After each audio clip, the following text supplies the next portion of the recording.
Perfect. That's beautiful. Good. Everything feelings.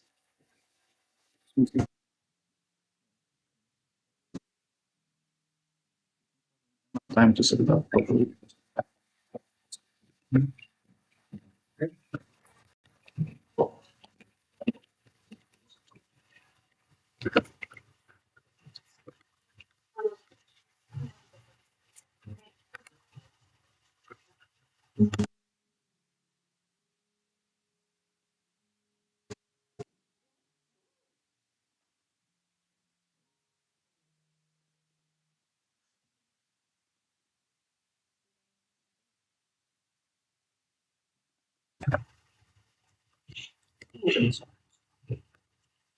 Right. I have a very loud voice, so I usually don't like mics, especially when it's this close quarters, so I will try not to yell at you. So welcome to our 3-minute thesis program. This is the preliminary rounds. We're excited to this is our 8th year. I don't want to ruin or kill any of Amanda's thunder, so all I really want to do is introduce myself. My name is Cindy Carrico, and I am the director of the Speaking Center here at FAU. I've been with FAU about 11 years, and the center for going on 2. I have graduate teaching students, and they are expert communicators and public speakers. So today, Amanda Siega, I had to ask how she pronounced her last name too. It's very Italian last name. Is going to take over and be our MC for the day and kind of go through the process. I wish the competitors the best of luck and to take some deep breaths, take some nice yoga breathing breaths. You can do a little bit of a Navy SEAL type of activity where you're breathing through your nose and you're counting and holding it, and it'll calm your nerves down. In fact, it's pretty flexible. Let's take a minute and calm our participants' nerves a little bit. So what you can do is I want all of you all to sit up straight. Everybody can participate with me. And what I would like for you to do is to just breathe through your nose. So the Navy SEALs, this is something that they do when they're in high anxiety moments, and they breathe through their nose, and you picture a box when you do this. So you breathe in, make sure you're diaphragmatically breathing, so you can even put your hand here, and you hold it for 5 count. 1, 2, 3, 4, 5. You breathe out just through your nose. You keep it out for 1, 2, 3, 4, 5. And you do that 10 times for while your other contestants are going. And that will reset your nervous system. We're actually making you yawn a little bit with it.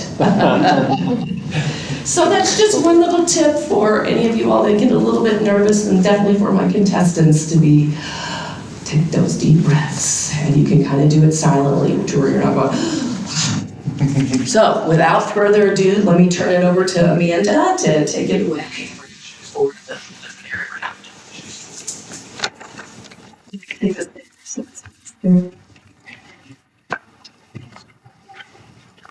Hi, I'm Amanda Siega. I'm a first semester master's student here at FAU in the Women's Studies program. I got my bachelor's at Florida State in Media Communications and Women's Studies, and I'm very honored that Cynthia given me this opportunity today. I'm very excited to be here. So, we are going to start with a little bit of a history of our 3-minute thesis competition here at FAU. And so, it was developed by the University of Queensland. The exercise cultivates students' academic presentation and research communication skills. This competition supports their capacity to effectively explain their research in 3 minutes in language appropriate for a non-specialist audience. For example, instead of saying the dermis was saturated by microtoxins that resulted in Endococcus vulgaris, a presenter might say instead, the skin was allergic and ended up with a bad rash. A lot simpler to understand for people who aren't familiar with the jargon in their degree area. So, I believe we're at our... Okay, next slide. So, our history of the 3-minute thesis.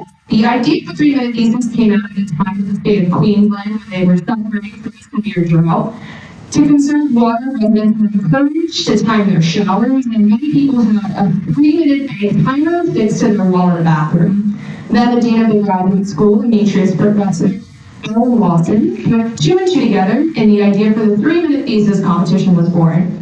In 2008, the first 3-minute thesis competition was held at the University of Queensland with 160 higher degree research candidates competing. In 2009 and 2010, the competition was promoted to other Australian and New Zealand universities, and the enthusiasm for the concept grew.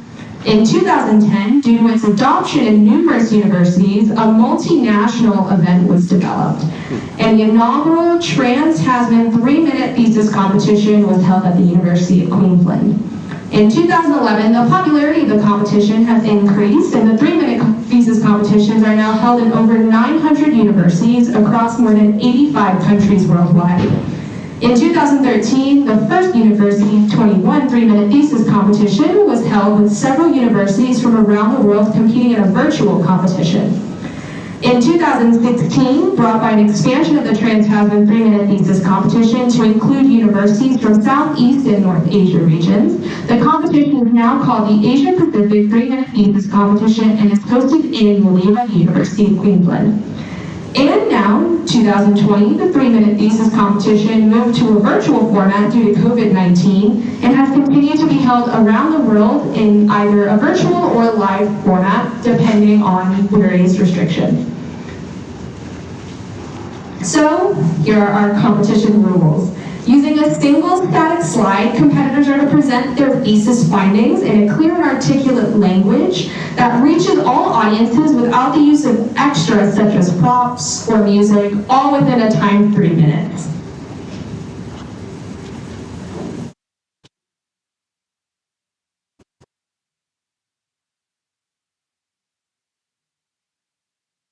So presenters will be scored on comprehension and content, engagement and communication, and we have our scoring calibration from 1 to 7.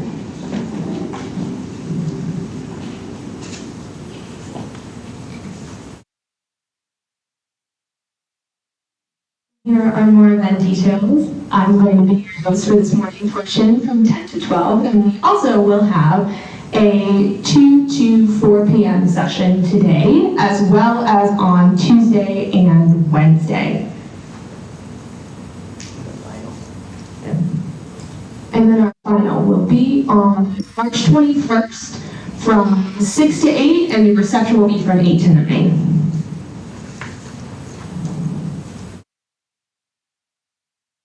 And now we will go on and introduce our preliminary round 1 judges sitting here at this lovely table. So we have Dr. Mahela Montianu, the Assistant Provost for the Global Engagement here at FAU and the Academic Affairs Provost Office and Center for Global Engagement. Dr. Paul Pelioso, the Senior Associate Dean and Professor at FAU College of Education, Leadership and Administration. And then we also have Mr. Lincoln Mendez, the CEO of the Boca Raton Regional Hospital. So thank you so much for taking your time and being here today. We really appreciate it.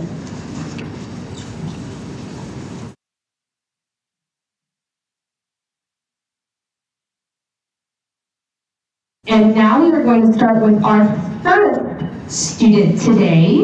It is going to be Henry Gerber from the College of Business with his presentation on Healthcare Without Borders, the Potential of Telehealth in Rural Populations.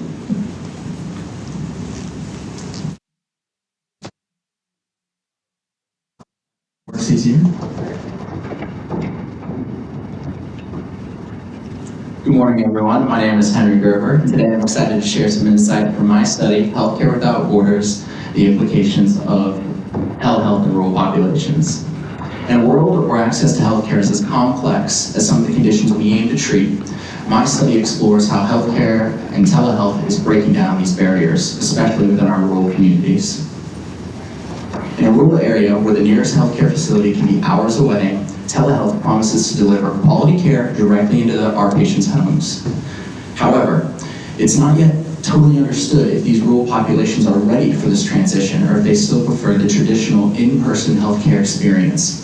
My study answers a critical question. Are these population groups ready to make this transition, or do we need to adapt our traditional format to better serve these population groups? The results were illuminating, with a staggering 64.3% of participants preferring telehealth for non-emergent routine visits. However, that dramatically transitioned when in reference to critical or complex visits, things like cardiology, ophthalmology. The numbers were then 78.4% of participants preferring in-person visits. The reasons? A lack of trust in the telehealth system and concerns about privacy. So how can we as clinicians and we as providers better suit and better serve our rural populations? Some of the additional concerns that people had were not just preferences, but they were barriers to our rural communities.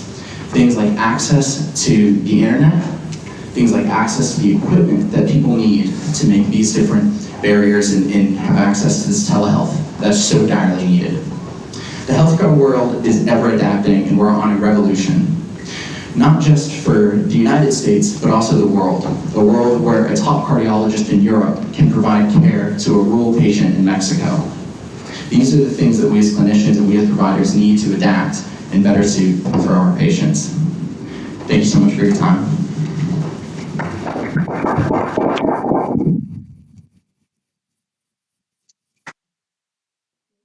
So much. I have a mom that has cystic fibrosis, so she constantly has telehealth appointments, so this was insanely enlightening, so thank you so much. All right, so our next presenter today is going to be Brandon Nutter from the College of Engineering and Computer Science, presenting Investigating the Absorption. Hold on. We need to give the judges a moment to submit there. Yes, thank you. Presenting nothing yet. We'll just wait for the next one. Give them a couple minutes after.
Looks like we are all good to go for our next contestant today. It's going to be Brandon Nutter from the College of Engineering and Computer Science on investigating the absorption, performance, and stability attributes of amine impregnated silica materials for biogas purification.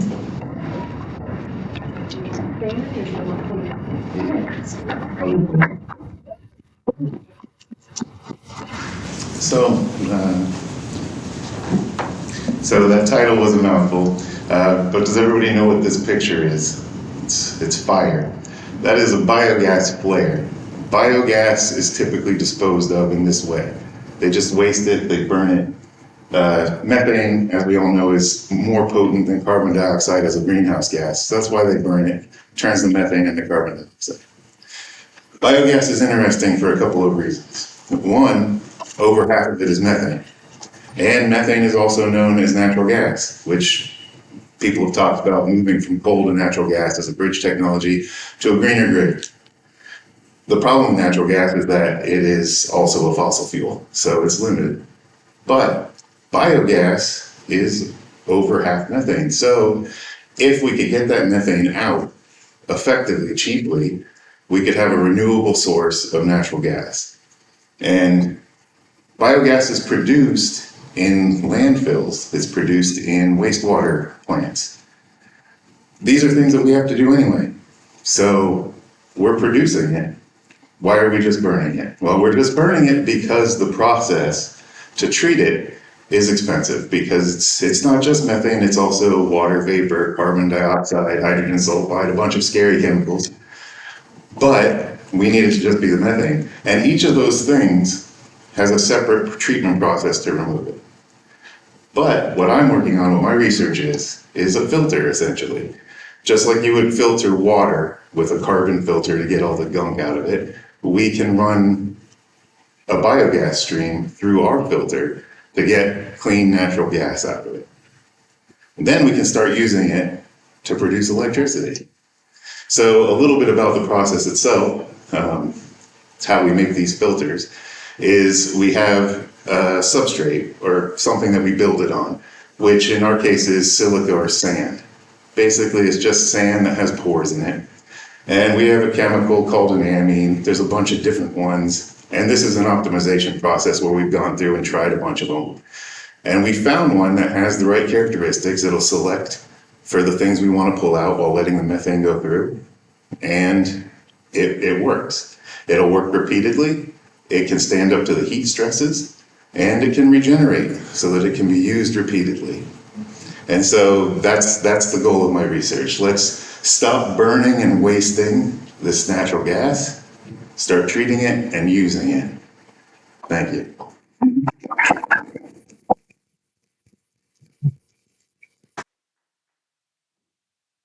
Wonderful. Thank you so much, Brandon. Judges, take your time. This is complex and it's made quite simple.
Alrighty, now it's time for our next competitor, Saya Magati from the College of Engineering and Computer Science, presenting Whispers of Divinity, Rate Rate.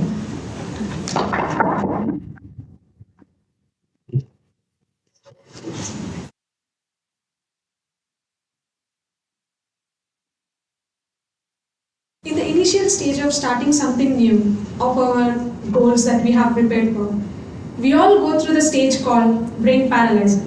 Even for me as an international student, I have gone through this situation with a lot of fear. I have started reading Bhagavad Gita, the Whispers of Divinity, stated by Lord Sri Krishna. He stated the 5 conditions called 5 chain reactions that we need to take in the each stage process. The first stage is start the journey, whatever happens. If we start journey, we might got the situation called losing the friends, or even backstabbing us, or even discouraging with the unnecessary motivation with us. We need to only control our mind, because the mind is only the enemy if we do not control it. And the second stage after starting the journey and losing the friends, we already have set the goals, but the situation which shows that um,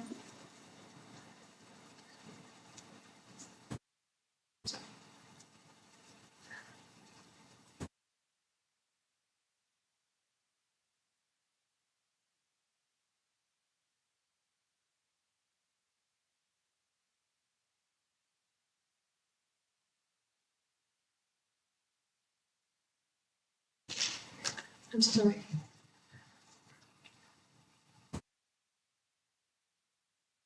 Start where you remember. Start at a point you remember.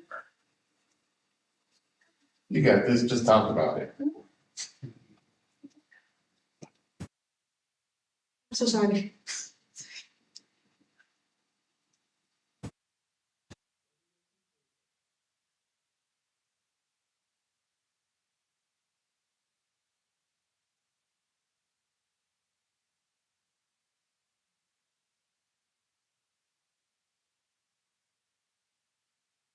I'm so sorry. Can you tell us about the slide? He is a Lord Sri Krishna who stated the Whispers of Divinity. Like each stage, we need to go to the process and we need to start everything.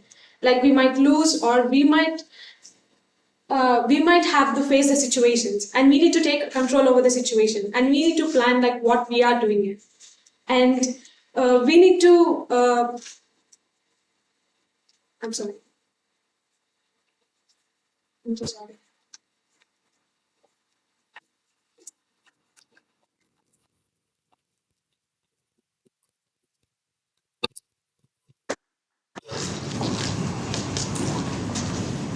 Phenomenal slide here. I was enthralled with its composition the entire time. It is so beautiful and so many and colorful.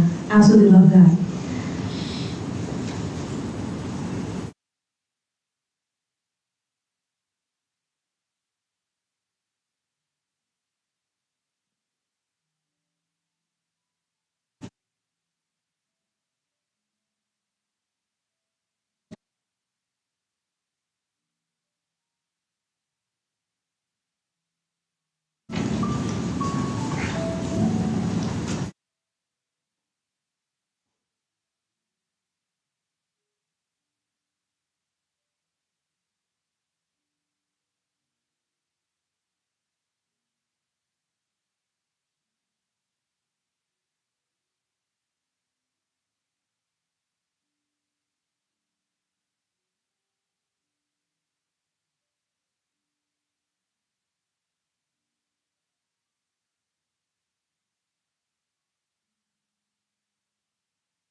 Alrighty, and now we are on our last presentation for this morning's session. It is going to be Hongmin Chu from the College of Engineering and Computer Science on vision system using machine learning to analyze the inside of autonomous vehicle cabin.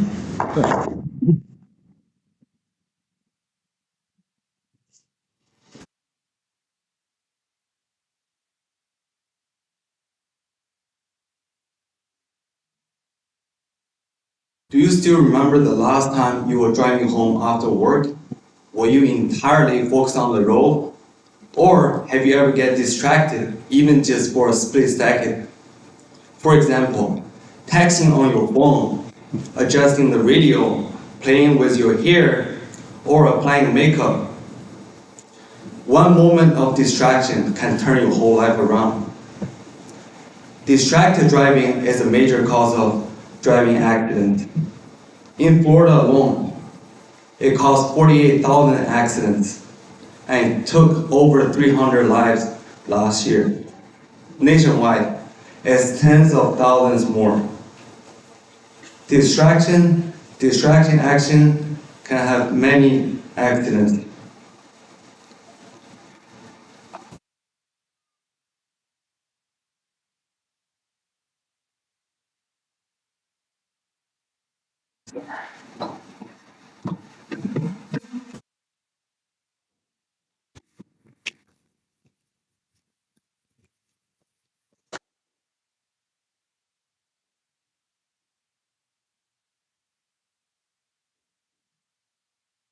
Great, thank you so much for that presentation. Judges, please take a moment.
Alrighty, so that concludes our presentations for this first preliminary round. So everyone can now breathe, take a breather. You did it, you got through it, you're so good. So now it is time to vote on our People's Choice Award winner. So please go ahead, our audience members, go ahead and scan the QR code on the screen to select the competitor that you feel should win our People's Choice Award. As a reminder, items to keep in mind when voting are comprehension and content, so providing clear motivation, background, and significance of their research questions, as well as their results of their findings, engagement and communication. They had good delivery and their language was appropriate for non-specialist audiences, and as well as our score and calibration, 1 being that the presentation did not meet any of your expectations, and 7 being the presentation was outstanding with no flaws. So go ahead and lock in your votes.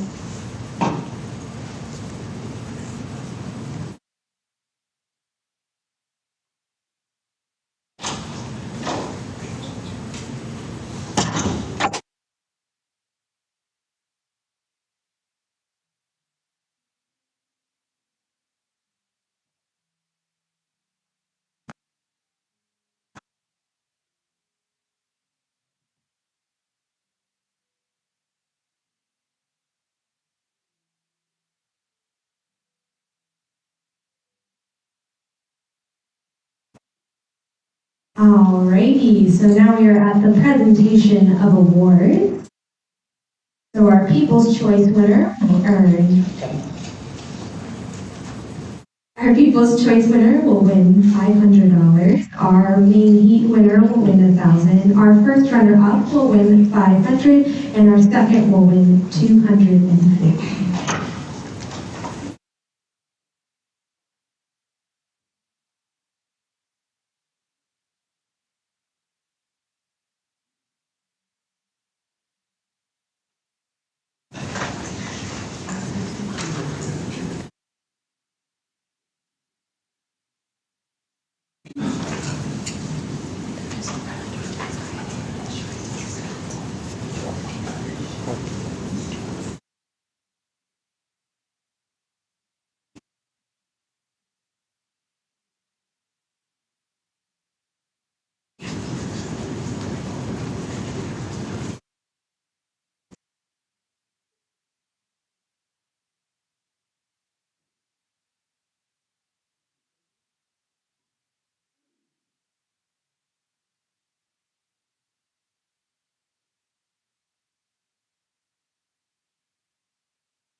Judges, are you going back to your day job, your other job after this? Right. You're judging again, correct? A little bit, one more time. I'll see you on Wednesday as well. We've exchanged emails before. Yeah, I still need to get to your school and talk to your grad students and others. And you're going back to your day job, right? The thing that pays the bills. Exactly. Yeah, and same thing, yeah. And you're into what college? When just That's like a global engagement. the global engagement. Yeah. I think we have. I think we have before. I don't know when, but I think we have in my 2 years I've reached out. But I remember Paul's name because I've been trying to get in front of staff, faculty. Get your students to the subject. Yeah. I just did a presentation to the nursing graduate students yesterday, and I was going to be there an hour and ended up being there 2 because they were presenting some of their presentations and their research, and I was kind of like, well, we got some tweaks to do. We got some tweaks. So I think it was really helpful for them. It was a group of 4, so I was really able to do this with contents. And for the 4 persons in here, just my shameless plug to kind of kill some time a little bit. As you can tell, I'm quite the talker typically. So the Speaking Center can actually help with anxiety. It can help with, when you stop and you've memorized it, you got this great speech, and you're like, brain freeze, which was the whole point of your topic, right? But there's little tips and tricks that we can give. For more polished ones, it's like, where do you walk? How do you stand? Your gestures, your tone, your voice, things like that. Answer questions after. Let's get the ruling. Well, I think the rulings are all in. I'll come find you. You can find me. So actually, I'm in General South 225, and you can find me here. I'm going to be walking over there because I've got some consultations. I check in, and we can walk over there. But you can make an appointment with tutoring.fau.edu as well. Anybody, faculty, staff, grad students, undergrad students, really wasn't going to pitch my shameless thing. I was just, I'm eating time up here. But we can bring in and we have a staff of 18, and Amanda's one of them, but we can help you with any stage of it and really polishing it and fine tuning it, whether it's your timing or whatever it happens to be. All right, but both sit down and be quiet. Alrighty, so it looks like we're ready for our awards. So presenting the awards today is going to be Steven Stepp, the Director of Graduate Admissions and Enrollment Management at the FAU Graduate College. So we're going to start with our second runner-up, and that is going to be Fangming Xu.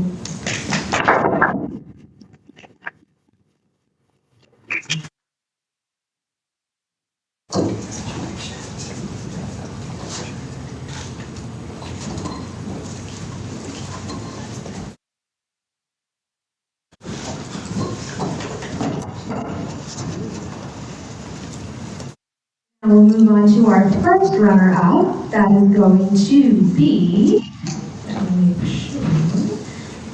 to be Brandon Nutter.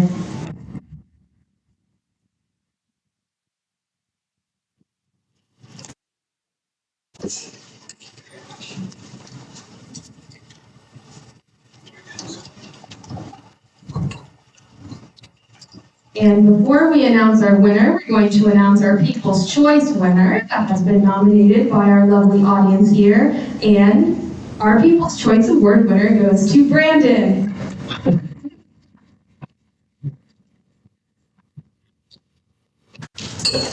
Thank you.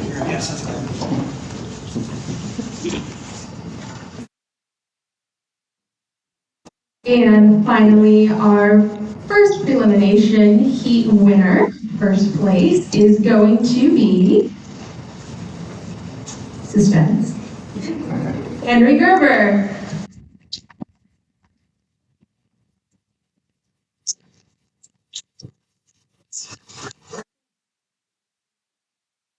And if I could have all of our award winners come up so we can take a group picture with all of you together. Oh, yeah, it is. She's new. Yeah, yeah.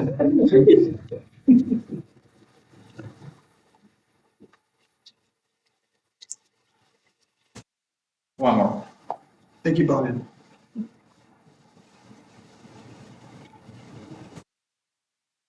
Thank you. Thank you guys very much. Judges as well, I believe they want another picture with all the judges as well.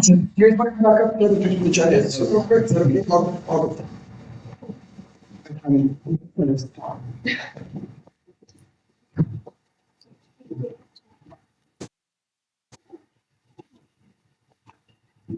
Go. Yeah. Oh, yeah. Please.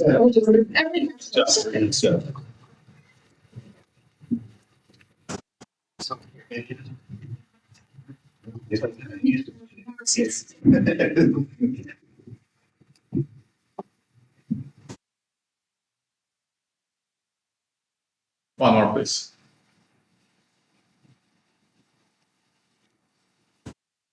Awesome. Thank you so much.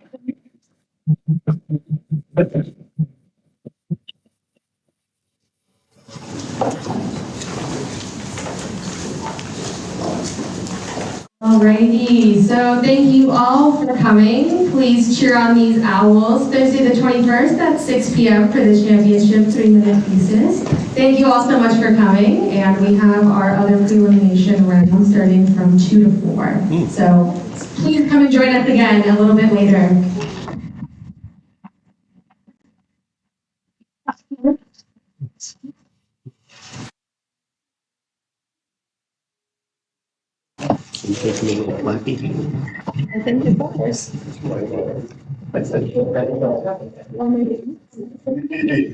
We keep these things.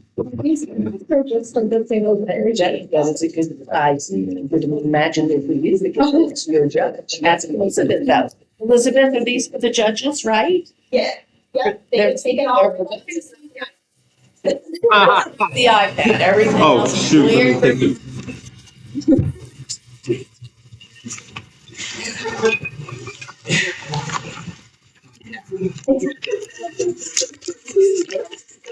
Yeah, nice to meet you. Let me know. I'm right there. Yeah. So.